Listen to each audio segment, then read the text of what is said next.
Yo, what is good, Jets Nation? Welcome back to Jets Media. This is Richie, and welcome to the finale of the series here on Jets Media, where we break down each individual position group on the New York Jets. We'll be breaking down the quarterback room with Zach Wilson, Joe Flacco, and Mike White. If you guys don't know, I have an entire series here on Jets Media where I have a special guest on each video breaking down each individual position group. I'll leave the link down below in the description to the playlist if you did not check out those videos. I really recommend you doing that because I got a lot of awesome guests. And in this one, we got the Buffalo Jet fan joining the show to break down Zach Wilson, Joe Flacco, and Mike White. I'm really excited to give you guys this video. But before we hop in, I just want to mention, if you guys are new to the channel, make sure you hit that subscribe button. Got a lot of Jets content coming your way leading up till training camp. And of course, if you enjoyed the video, please do not forget to thumbs it up. With that being said, let's bring in the special guest, the man of the hour, the Buffalo Jet fan. What's up, my man? Welcome to the show. What's going on? Glad to be here, dude. Yeah, man, I love your channel. I'm happy that we can finally collaborate for the first time. I know that you've been, grinding on your own content, so welcome. And I'm really excited to get your thoughts of the quarterback. So without further ado, man, let's just jump right into it. Your first instincts, your first thoughts of the three quarterbacks heading into training camp. Obviously, Zach Wilson will be the guy to start. That's not the question, right? It's more about the quarterback room, the veteran presence in Joe Flacco, Mike White, in the Hall of Fame, by the way. So what's your thoughts of these three guys heading into training camp and the overall depth that we have at this position? Well, I'll start with the last word you mentioned, and that's depth. And I think that when you look at this roster, obviously, as a whole, the top-tier talent that we brought in is really impressive. But I think a really good barometer of an improving football team, if you look at the bottom third of the roster and how good some of those guys are and how we're going to have to cut some good football players for the first time in a few years, Richie. And I like the balance there of Zach Wilson. He's the young guy. He's your starter. You have the grizzled veteran in Joe Flacco. And if your third quarterback has a game that put him in the Hall of Fame, I think you're in pretty good shape with the depth of your quarterback room. So going into, training camp, these are the three quarterbacks. But when it comes to the 53-man roster, do you think the Jets are going to go into the season with these three guys, or do you think they're going to go in with two quarterbacks? And if it's two quarterbacks, which one gets cut? I think it's three. I really like the idea of just having that third guy ready, because what often happens with teams is if their starter has to go down for an extended period of time, well, now their backup is their starter, and then you still need a backup. So now you're looking at maybe trying to poach some guy from their team's practice squad. We saw this with the Jets where they kind of had to make that emergency trade for Joe Flacco. Now you're giving away draft capital. You're bringing somebody in who maybe doesn't know the system. I like having that next man up. Now, if we do go to, man, that's tough. Joe Flacco would be the better option this year. But if I'm forced to go two, I might keep Mike White because he's 27 and he could be, Zach's backup for the entirety of Zach's rookie contract and beyond.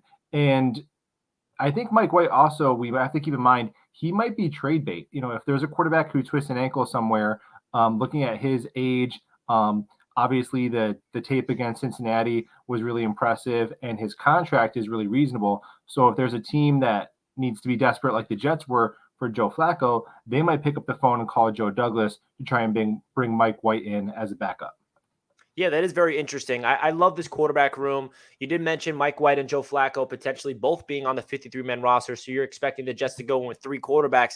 And the big question I have for that is, there's so many guys throughout this roster, like at the defensive line position. There's other positions where it's like, are they going to go in there with 9 D linemen or 10 D linemen? There's going to be crazy cuts that's going to happen, and that quarterback position is going to be a big factor of, do they rather have that third quarterback on the roster, or they rather cut Mike White and hopefully sign him to the practice squad and then elevate him up there? I personally am a huge Mike White fan. I was at that Mike White game at the Cincinnati Bengals versus the Jets, and I just fell in love with him. He's in the Hall of Fame. I want him to be the quarterback number 2, like you said, for the entirety of Zach Wilson's career with the Jets, even beyond his rookie contract, because obviously we're hoping for Zach Wilson to get an extension because that means he played good football. So that transitions into Zach Wilson. That's what this is all about. No one really wants to talk about Mike White. No one really wants to talk about Joe Flacco. You want to know why? We don't want to see Mike White or Joe Flacco touch the field once, because that means Zach Wilson's on the field healthy and playing good football. So what's your overall thoughts of Zach Wilson's rookie season, and what do you want to see from him in year number 2? Well, I'll give you a list of 6 quarterbacks, and I'll tell you at the end of what these guys all have in common. Aaron Rodgers, Patrick Mahomes, Josh Allen, Lamar Jackson, Justin Herbert, and Kyler Murray. Those are the only human beings on the planet who have a more impressive combination of arm talent and athleticism than Zach Wilson. Now, have there been a bunch of guys who have had that kind of talent and busted? Sure. We all were there for Jamarcus Russell. But a lot of those guys, what ends up booting them out of the league is not taking care of their body or, being at the club, dating models, popping bottles, all that. But Zach, he's not really about that life, right? He's a student of the game. He's a hard worker. None of that has ever been in question in terms of character. So we put the elite talent is there, check. The character, the work ethic is there, check. Great. Now he has to do all of those little small things that separate, the decent and below average quarterbacks from the top tier quarterbacks. And I think that he will do that this upcoming season. We want him to do all of those cliche things that pundits and analysts tell young quarterbacks to do. Take what the defense gives him, hit his layups, right? Ball security. Okay. The first up to the bye week, that's what I want him to do. Continue that stretch of last season's turnover-free football up till the bye week. Be a game manager with home run ability. Then after the bye week, he's got more than 20 starts under his belt. The schedule loosens up. He's built some chemistry with Garrett Wilson, some of the new guys. And then I want to see those training wheels come off. And then I really want to see Zach Wilson prove to us why he was the second overall pick in the back end of year 2. And he's got the talent and the work ethic to do it. Yeah, I think you mentioned a really great point, man. There's no denying that Zach Wilson possesses physical talent. He has that within him. He was a second overall pick for a reason. The one thing that I am going to be looking at Zach Wilson in year number 2 that I think is going to determine if he's a successful quarterback in this league or not, which you can say about any quarterback in the NFL, is his mind. How is he going to be able to process things quickly, making the right decision within the pocket, reading defenses properly, understanding the system, understanding the scheme, knowing where the ball needs to go, the timing with his receivers, the rhythm, his footwork. There's so much more to the quarterback position than just being able to throw the ball 60 yards down the field, being able to throw off balance with these crazy arm angles that we know Zach Wilson can do. There's more to it than just his athleticism. He has all the physical traits. What's going to make him a great quarterback or not is everything up here. And the one thing I love about Zach Wilson is, like you mentioned, he has those traits. He has the high character. He has a work ethic. He's obsessed with the game of football. He's really taking care of his body. We saw that transformation coming into OTAs. He looks like a brand new player, adding 12 pounds of muscle. Now, is that going to make him a guaranteed great quarterback? No, but that is telling you that he's putting in the work in the offseason in order to put himself in the right situation to succeed. So what do you want to see from Zach Wilson in year number 2 to the point where season's over, we either make the playoffs or we're not? We don't know about that, but just talking about Zach Wilson, what do you want to see from him after this season's all wrapped up? You can say with a straight face, I like what I saw from Zach, and I have confidence that he's going to be the franchise quarterback for the New York Jets. Well, first and foremost, I want there to be a handful of games where he's the reason that we won. I obviously we want him to manage the game and learn the system, but I want there to be, 2 or 3 games where he goes off for, 300 plus yards and a handful of touchdowns, make some big key plays late. And there's moments that we can recall back to and be like, man, maybe he didn't put it all together just yet, but there were not just flashes of greatness, but waves of greatness in those key games. And then I wanted him to start to play some adult grown-up quarterback, right? I want him to make adjustments at the line of scrimmage. I want him to communicate well to his wide receivers and his backs. A lot of times last year, unblocked defenders in the backfield. Okay, that's a communication issue. I want him to tell the running back next to him, hey, dude, that guy's going to try to kill me right there. If you can get in the way, that'd be great, right? And I want to see him show good situational awareness. I want his decisions to reflect the score, the down, the distance, the clock. Okay, we know what happened at the end of the Tampa Bay game. I think that's like a once-in-a-lifetime mistake. I think he's going to clean that up. I'm not expecting that to happen again next year. And the stats, like we all know that the eye test and the wins matter more than the stats, but I do need to see some legitimate 21st century stats from quarterback Zach Wilson. We all know what that means, upwards of 3,500 yards, touchdowns in the 20s, and a completion percentage, over 60%. I think we could all agree that is kind of a good barometer of a successful quarterback. And look, last year, he had the highest percentage of drops in the league. So even with just league average hands last year, the completion percentage probably would have been closer to 60. So now you got Tyler Conklin, you got CJ Uzama. Obviously, we're hoping Corey and Elijah can play a full season, and Garrett Wilson's in there. Richie, last year, do you know who our leading snap counts were from wide receiver and tight end? It was Keelan Cole and Ryan Griffin. And then Tevin Coleman was a close second at running back. I mean, that's pretty rough. It's a complete overhaul of this offense. And speaking of this offensive system that you mentioned, there's a good evidence that shows that year 2 in this system, there's a big leap because it's a really complicated system. There's a big learning curve. Not a lot of 22-year-olds are asked to just run this system with no training wheels. He jumped right in. He didn't have the Mark Sanchez, all the different colored Game Boy Color sheet on his wrist. He didn't have the Mac Jones play sheet. He was asked to play real quarterback right away. So I think with him just taking a leap as a athlete, growing into his man body, with him learning the system, and with the influx of talent, I mean, those three things combined, I don't think we're going to see a baby step here. I think we're going to see a boom year from Zach Wilson. I really do. I'm so happy you brought up that point because I don't think a lot of Jets fans realize how important it was for the Jets coaching staff to not have the training wheels on Zach Wilson as a rookie. Like, that's going to really help him excel as a quarterback to develop in this league sooner rather than later. Like you mentioned, Mark Sanchez and Mac Jones, those two quarterbacks, obviously we went to the AFC Championship with Mark Sanchez as a rookie and you're number 2. So you kind of feel like that worked in our favor back then, but it's a different league nowadays. And we did not baby Zach Wilson. We threw him out there into the fire with not a lot of good playmakers around him, especially when they're all healthy, and running a real NFL pro style system where he's not checking down the ball. He's not handing the ball off all the time. They're asking him to make crazy throws over the middle, time in and time out. And that's why Zach Wilson struggled in year number 1, I personally think. And now that he has that experience underneath his belt, just imagine what's going to happen in year number 2 of this system. Because you mentioned, if you look around the league, this system is successful everywhere. I don't think there's been an example around the league where this style of offense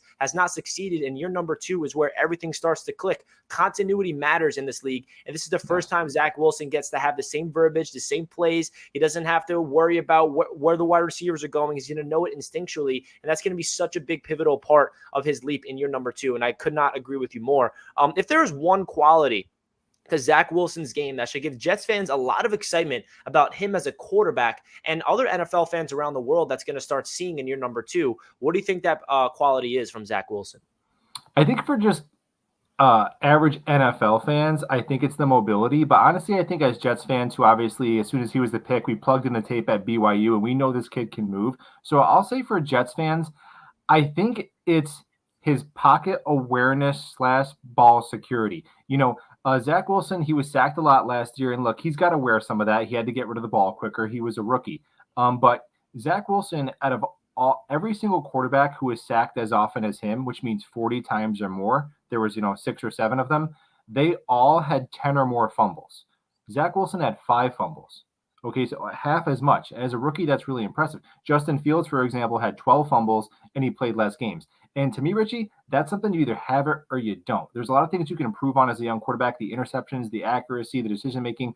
But guys who come into the NFL with either got those sticky hands or you don't. Daniel Jones, he's got fumbleitis. It's a lifelong condition. There's no cure. So that was really impressive to me. And also he seemed to have that third eye to kind of sense when the pressure was around him to kind of tuck that split second before where he's not really getting blasted, taking those blindside hits, the ability to escape out. So I think it's that third eye to feel the pressure. And then when he does get hit, to hold on to the football. Yeah, I agree, man. I couldn't agree more. I feel like his pocket awareness, it wasn't excellent as a rookie because he did take a lot of sacks, but I do think he has that spatial awareness. He has that instinctual ability to make people miss. I mean, the amount of times I've seen Zach Wilson get pressure and I'm like, oh, here we go, another sack. And he just dances and makes someone miss with ease, just planting his foot in the ground. He's just so athletic. And I feel like he's such an underrated athlete that not a lot of people are giving Zach Wilson that credit. And we saw in the back end of the season last year where Mike LaFleur challenged him. There was a play against the New Orleans Saints where he scrambled and he slid a little too prematurely. Keelan Cole had a block, and he could have low-key went for the touchdown if you watched the film, but he slid. Mike LaFleur brought that play up to him, and he said, listen, if this play comes around again, you keep running. You don't slide and give yourself up so easily. What happens next? He goes for a 53-yard touchdown run against the Jacksonville Jaguars, the longest touchdown run by any quarterback since 2015. So I do feel like his mobility and his athleticism is going to be way more of a weapon this year, but I also don't want them to rely on it. One factor that I love about Zach Wilson, that actually, speaking of Mark Sanchez, he brought this up in the Jets podcast with Eric Allen, and Mark Sanchez said this so well. Shout out to Mark Sanchez. He's doing a great job personality-wise in the NFL media. He's just a really good guy to listen about football, and he's still in tune with the Jets, which I love. But what Mark Sanchez said about Zach Wilson, for those guys that did not see it, he said the one quality that Zach Wilson has that is so important in today's NFL is he's aggressive. He tries to make the big plays. You'd rather have a young quarterback that's a gunslinger and tries to make the big plays and be over aggressive than a quarterback that's a little conservative and you have to teach him to be more aggressive. You want your quarterback to have that instinctual ability to try to make the big play, and you have to coach him to tone it back rather than, a guy that's a little conservative and afraid to throw the ball, and you have to teach him.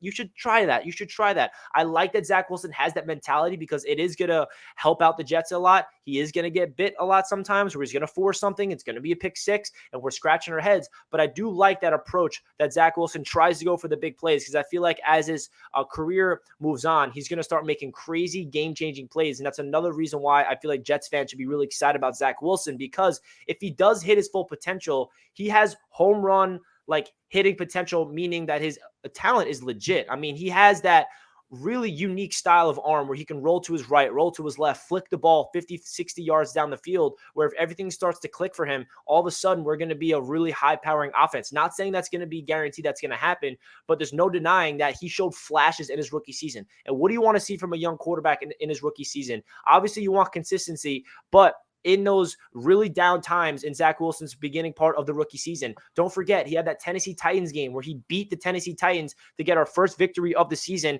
And he had that crazy throw, that touchdown when he pointed to Corey Davis. He also led an overtime drive where he had that dime to Keelan Cole. He showed those clutch abilities in overtime. So those are the little flashes you want to see from your rookie quarterback. And I feel like Jets fans are going to be really excited to see Zach Wilson put it all together in your number two. Let's hope. Now, when it comes to the weapons around Zach Wilson, who do you think Zach's number one target's going to be? Or not really the stats wise, not saying who's going to lead the Jets in receptions, right, who's going to lead the Jets in touchdowns, but who do you think Zach Wilson's favorite target's going to be chemistry wise that is going to really rely on a lot this season?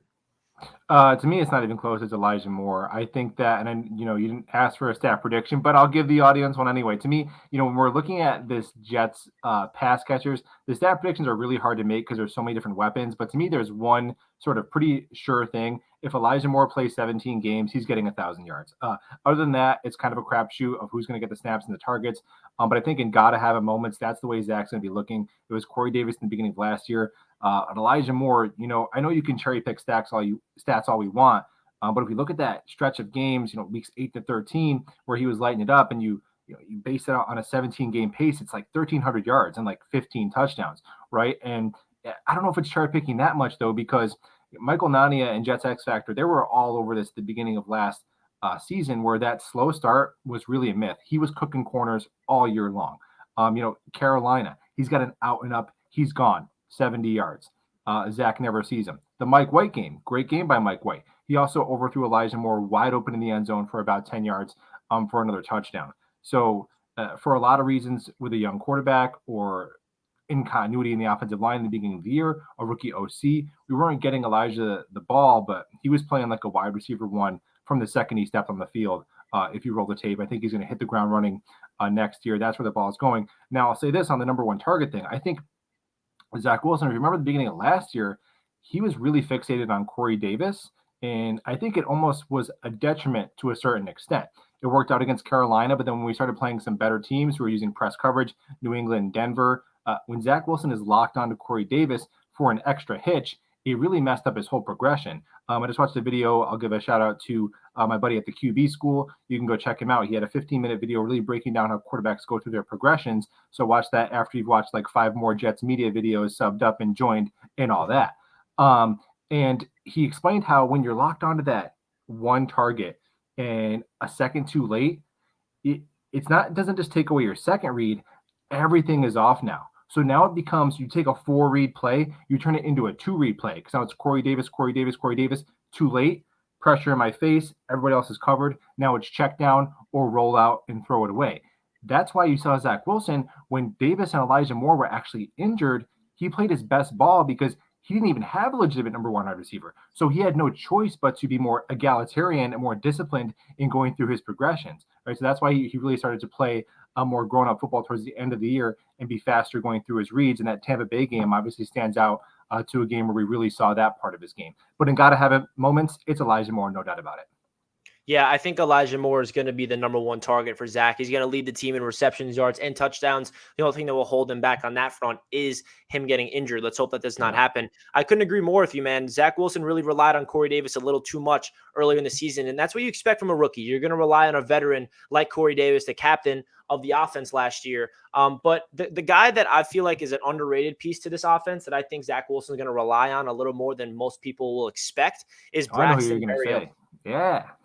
Braxton Berrios, because who was the man that was Zach Wilson's number one target during Zach Wilson's best time as a Jet last year? It was Braxton Berrios because he was the only one that was healthy.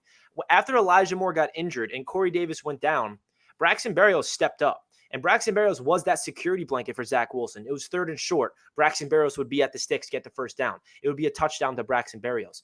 I'm not saying Braxton's going to lead the team in all these different categories, but I do feel like Braxton Berrios is going to be utilized a lot in this offense, and Zach Wilson's going to really go to him a lot because not only do they have that chemistry on the field, but their chemistry off the field, they have a really good bond and a really good friendship, and that translates. That really does translate. Not to say Zach is not close with Elijah or Corey or developing a relationship with Garrett Wilson or even the tight ends in Conklin and Uzama, which he is, but I just feel like that connection with Braxton and Zach is a little different. I'm excited to see what they can do in year number 2. Now, another question I have for you is the guys that are coaching Zach Wilson. Mike LaFleur, the offensive coordinator, and Rob Calabrese, the quarterback coach. There's only 2 guys in the ear of Zach Wilson this season rather than last year. It was a lot of voices in the room. It was the Greg Knapp at first. Unfortunately, the tragic passing of Greg Knapp in before training camp, and then they went out there and then they hired Matt Cavanaugh, and then they hired Beck in the middle of the season. So there was like a lot of voices in Zach's ear as a rookie, but now they're simplifying it into 2 people in Mike LaFleur and Rob Calabrese. So what's your thoughts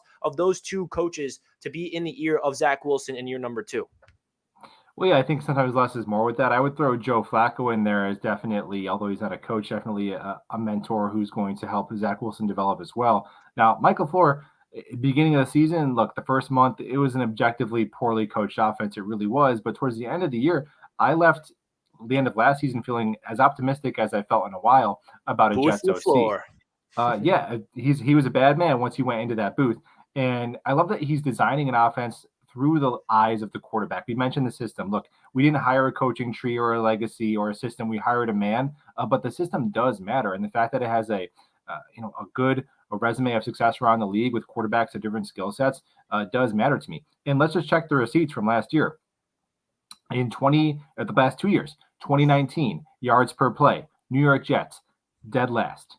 2020 yards per play, New York Jets, dead last. Then last year, 24th. Not great, but we jumped a quarter of the league in 1 year. So we have improvement there. Also, I like that Mike LaFleur was really creative. Some trickery. The running back draw to Frank Gore up the middle on 3rd and 6. We're not about that life anymore. We saw some end arounds, some reverses. We saw a Philly special. We saw him prioritizing getting the hands into the balls of his playmakers. It sounds obvious, unless you're Adam Gase, but Braxton Berrios, Elijah Moore, Michael Carter, get the ball in their hands and let them dance. And finally, and I think more importantly than that, I think that Michael LaFleur showed that he values having a bag of situational plays and gotta have it moments, right? 3rd and short, 4th and goal, 2-point conversion. He's got, a little sheet of 8 to 12 plays that he's comfortable running with. And now he's got some guys that he can go get the ball and go make a play. So I left the year feeling really, really comfortable about this offensive coaching staff. And I like that they've cleared out a lot of the noise and it's just 2 guys working with Zach.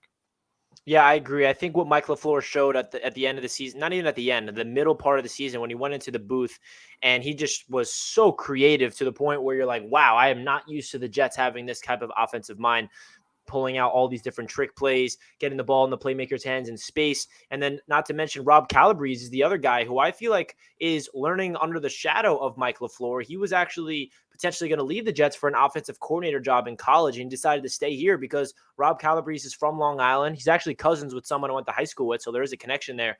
And he grew up a Jets fan. He wanted to stay here. He wanted to have an imprint on this organization before he leaves, where he's part of the turnaround. He doesn't want to leave before anything turns around. He wants to look back on his time with the Jets and say, I was the reason why that got turned around. And I love that. He was on the Jets podcast with Eric Allen. You guys should definitely check him out because Rob Calabrese is a big-time piece to this Jets coaching staff. He's going to be be in the ear of Zach Wilson. He's going to be on the field with Zach Wilson while Mike LaFleur is up at the booth during the game. So those two guys are going to be in the ears of Zach Wilson as well as Joe Flacco. But I'm excited, man. I feel this offense and coaching staff is trending in the right direction. Now, the last question I have for you, which is a question I've asked every single person on the series, which is, this one, it's a little more different because we're talking about one person here rather than the other position groups. There's a lot of players at that position you're talking about.